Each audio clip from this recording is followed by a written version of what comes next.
ಮೂರನೇ ದಿನವೂ ಸುಜಾತಾ ಭಟ್ಗೆ ಎಸ್ಐಟಿ ವಿಚಾರಣೆಯನ್ನು ನಡೆಸ್ತಾ ಇದೆ. ಯಾವುದೇ ಕ್ಷಣದಲ್ಲಿ ಬೇಕಾದರೂ ಕೂಡ ಈ ಪ್ರಕರಣದಲ್ಲಿ ಸುಜಾತಾ ಭಟ್ ಅವರನ್ನು ಅರೆಸ್ಟ್ ಮಾಡುವಂತಹ ಸಾಧ್ಯತೆ ಇದೆ ಅನ್ನುವಂತಹ ಮಾಹಿತಿ ಸಿಗ್ತಾ ಇದೆ.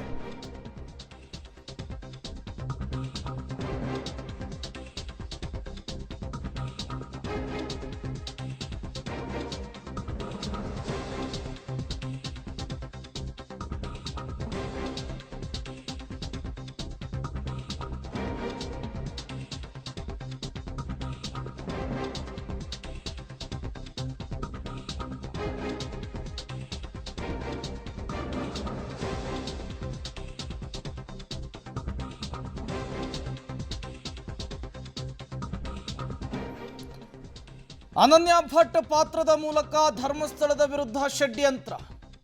ಇದೇ ವಿಚಾರಕ್ಕೆ ಸಂಬಂಧಪಟ್ಟಂತೆ ಇವತ್ತು ಸುಜಾತಾ ಭಟ್ ಅರೆಸ್ಟ್ ಆಗುವಂತಹ ಸಾಧ್ಯತೆ ಹೆಚ್ಚಿದೆ.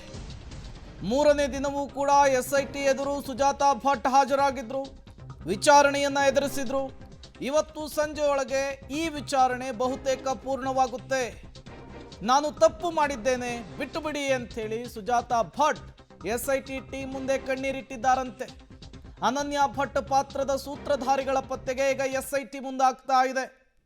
ವಿಚಾರಣೆ ಪೂರ್ಣ ಆಗ್ತಾ ಇದ್ದ ಹಾಗೆ ಬಹುತೇಕ ಇವತ್ತು ಸುಜಾತಾ ಭಟ್ ಅವರನ್ನು ಅರೆಸ್ಟ್ ಮಾಡುವುದಕ್ಕೆ ಎಸ್ಐಟಿ ಟೀಮ್ ರೆಡಿಯಾಗಿದೆ ಎನ್ನುವಂತಹ ಇನ್ಸೈಡ್ ಡೀಟೇಲ್ಸ್ ಮಾಹಿತಿ ಸಿಗ್ತಾ ಇರುವಂತಹದ್ದು. ಮೂರನೇ ದಿನದ ವಿಚಾರಣೆ ಇವತ್ತು. ಅನನ್ಯಾ ಭಟ್ ನನ್ನ ಮಗಳು ಧರ್ಮಸ್ಥಳದಲ್ಲಿ ಮಿಸ್ ಆಗಿದ್ಲು, ಮಣಿಪಾಲದಲ್ಲಿ KMCಯಲ್ಲಿ ಮೆಡಿಕಲ್ ಮಾಡ್ತಾ ಇದ್ಲು, ಆಕೆಯ ಅಸ್ಥಿ ಪಂಜರ ಸಿಕ್ಕರೆ ನನಗೆ ಕೊಡಿ, ನಾನು ಅದನ್ನು ಹಿಂದೂ ಸಂಪ್ರದಾಯದ ಪ್ರಕಾರ ಮುಕ್ತಿ ಕೊಡಿಸುವಂತಹ ಕೆಲಸ ಮಾಡಬೇಕು ಅಂಥೇಳಿ ದೂರನ್ನು ಕೊಟ್ಟಿದ್ರು. ಧರ್ಮಸ್ಥಳ ಠಾಣೆಯಲ್ಲಿದ್ದಂತಹ ದೂರು SITಗೆ ವರ್ಗಾವಣೆಯಾಗಿತ್ತು. ಈ ಪ್ರಕರಣದಲ್ಲಿ ನಿರಂತರವಾಗಿ ವಿಚಾರಣೆಯನ್ನು ನಡೆಸಿದಂತಹ SIT ಒಂದು ಕನ್ಕ್ಲೂಷನ್ಗೆ ಬಂದಂತೆ ಕಾಣಿಸ್ತಾ ಇದೆ. ಸುಜಾತಾ ಭಟ್ ಅವರನ್ನು ಬಳಸಿಕೊಂಡು ಧರ್ಮಸ್ಥಳದ ವಿರುದ್ಧ ಅಪಪ್ರಚಾರವನ್ನು ಮಾಡುವುದಕ್ಕೆ ಪ್ಲಾನನ್ನು ಮಾಡಿಕೊಂಡಿದ್ರು ಅನ್ನುವಂತಹ ವಿಚಾರ ಗೊತ್ತಾಗ್ತಾ ಇದೆ.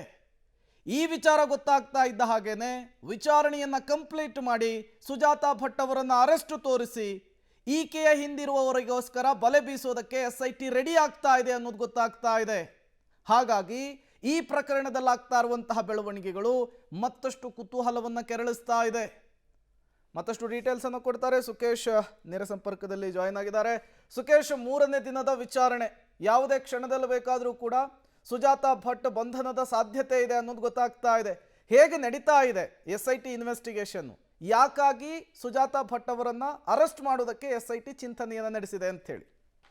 ಪ್ರೇಮ್, ಯಾಕಂದ್ರೆ SIT ಇದು ಈ ಮೂರನೇ ದಿನದ ಒಂದು ವಿಚಾರಣೆಯನ್ನು ನಡೆಸ್ತಾ ಇರುವಂಥದ್ದು. ಮೂರನೇ ದಿನ ವಿಚಾರಣೆ ಸಂದರ್ಭದಲ್ಲೂ ಕೂಡ, ಯಾಕಂದ್ರೆ ಮೂರು ದಿನದಲ್ಲೂ ಕೂಡ ಅವ್ರ ಹೇಳಿಕೆಯಲ್ಲಿ ಅಂತ ವ್ಯತ್ಯಾಸಗಳಿಲ್ಲ ಮತ್ತು ಕೆಲವೊಂದು ಗೊಂದಲಮಯವಾದ ಹೇಳಿಕೆಗಳಿದಾವೆ.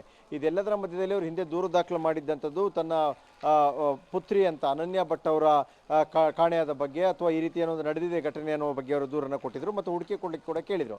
ಆದರೆ ಅದು ಕೂಡ ಸಂಪೂರ್ಣವಾಗಿ ಈ ಘಟನೆಯ ದಿಕ್ಕು ತಪ್ಪಿಸುವಂಥ ರೀತಿಯಲ್ಲಿ ಉದ್ದೇಶಪೂರ್ವಕವಾಗಿ ಕೊಟ್ಟಂಥ ದೂರು ಅನ್ನುವಂಥದ್ದು SIT ಗಮನಕ್ಕೆ ಬಂದಂತೆ ಕಾಣಿಸ್ತಾ ಇದೆ. ಹಾಗಾಗಿ ಮೂರು ದಿನವಾದ ಇಂದಿನ ವಿಚಾರಣೆ ಮುಗಿಸಿದ ನಂತರ ಬಹುತೇಕ ಅವ್ರನ್ನ ವಶಕ್ಕೆ ಪಡೆಯುವಂಥದ್ದು ಅಥವಾ ಅವ್ರನ್ನ ಕೋರ್ಟ್ಗೆ ಪ್ರೊಡ್ಯೂಸ್ ಮಾಡುವಂಥ ಸಾಧ್ಯತೆ ಹೆಚ್ಚಿದೆ ಅನ್ನುವಂಥ ಮಾತು ಕೂಡ ಕೇಳಿ ಬರ್ತಾ ಇದೆ. ಯಾಕಂದರೆ ಇನ್ನು ಹೆಚ್ಚಿನ ವಿವರಣೆಯನ್ನು ಅವರಿಂದ ಪಡೀಲಿಕ್ಕೆ ಹೊರಡಿದ್ರೆ ಇದೇ ವಿಚಾರವನ್ನು ತಿರ್ಸಿ ಮರೆಸಿ ಅವರಿಂದ ಹೇಳ್ತಾ ಇದ್ದಾರೆ ಹೊರತು ಹೊಸ ವಿಚಾರಗಳು ಅವರಿಂದ ಬರ್ತಾ ಇಲ್ಲ ಅನ್ನುವಂಥದ್ದು. ಹಾಗಾಗಿ ಅನಿವಾರ್ಯ ಆಯಿತು ಅಂದರೆ ಅವ್ರನ್ನ ಈಗ ಕೋರ್ಟ್ಗೆ ಪ್ರೊಡ್ಯೂಸ್ ಮಾಡಿ ಅನಂತರ ವಶಕ್ಕೆ ಪಡೆಯುವ ನಿಟ್ಟಿನಲ್ಲಿ ಏನು ಪ್ರೊಸೀಜರ್ ಬೇಕೋ, ಅವ್ರನ್ನ ಬಂಧನಕ್ಕೆ ಒಳಪಡಿಸಲಿಕ್ಕೆ ಏನು ಪ್ರೊಸೀಜರ್ ಬೇಕೋ ಅದನ್ನ ಸಿದ್ಧತೆ ಮಾಡ್ಕೊಳ್ಳೋ ಬಗ್ಗೆ ಕೂಡ SIT ಚಿಂತನೆ ನಡೆಸಿದೆ ಅನ್ನುವಂಥ ಮಾಹಿತಿ ಕೂಡ ಬರ್ತಾ ಇದೆ. ಪ್ರೇಮ್, ಸುಕೇಶ್, ಅನ್ಯಾಯ ಆಗಿದೆ ಅಂತ ಬಂದವರು, ನಮಗೆ ನ್ಯಾಯ ಕೊಡಿಸಿ ಅಂತ ಹೇಳಿ ನಿಂತವರು ಒಬ್ಬೊಬ್ಬರಾಗೆ ಈಗ ಜೈಲ್ ಪಾಲಾಗ್ತಾ ಇದ್ದಾರೆ. ಇವರ ಅರೆಸ್ಟ್ ನಂತರ ಇವರನ್ನು ಮತ್ತಷ್ಟು ವಿಚಾರಣೆಗೊಳಪಡಿಸಿದ ನಂತರ ಈ ಷಡ್ಯಂತ್ರದ ಮತ್ತಷ್ಟು ಕರಾಳತೆ ಅಥವಾ ಇವರು ಮಾಡಿಕೊಂಡಂತಹ ಪ್ಲಾನು ರಿವೀಲ್ ಆಗಬಹುದಾ ಅಂತ ಹೇಳಿ? ಖಂಡಿತ ಹೌದು, ಅದೇ ನಿರೀಕ್ಷೆಯಲ್ಲಿ ಇರುವಂಥದ್ದು. ಇವರು ಮಾಡಿಕೊಂಡ ಪ್ಲಾನ್ ಏನಿತ್ತು ಅನ್ನೋದ್ರ ಬಗ್ಗೆ ಎಲ್ಲರಿಗೂ ಇರುವಂಥ ಕುತೂಹಲ ಮತ್ತೆ ಅದು ರಿವೀಲ್ ಆಗುತ್ತೆ ಅನ್ನುವಂಥದ್ದೇ.